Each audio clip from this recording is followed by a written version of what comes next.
নমস্কার বন্ধুরা, প্রিয়াস কিচেনের আরও একটি নতুন পর্বে আপনাদের সকলকে স্বাগত জানাই। হোটেলের মতো ভার্জিন মোহিটো কিভাবে বাড়িতেই আপনারা খুব সহজেই বানিয়ে নিতে পারবেন তার রেসিপিটি চলুন দেখে নেওয়া যাক। ভার্জিন মোহিটো বানানোর জন্য একটা কাঁচের গ্লাসে নিয়ে নিচ্ছি ছোট ছোট টুকরো করে কেটে রাখা 5 পিস লেবু।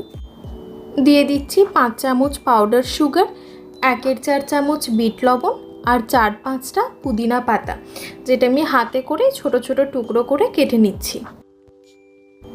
এবার সব জিনিসগুলোকে ভালোভাবে ম্যাশ করে নিচ্ছি, তবে খেয়াল রাখতে হবে যেন খুব বেশি প্রেশার দিয়ে ম্যাশ করা না হয়, নইলে একটা তেতো ভাব চলে আসতে পারে।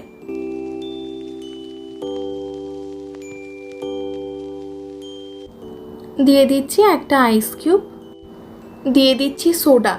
আপনারা চাইলে সোডার পরিবর্তে স্প্রাইটও ব্যবহার করতে পারেন, তবে সেক্ষেত্রে চিনির পরিমাণটা কমিয়ে 2 চামচ ব্যবহার করতে হবে।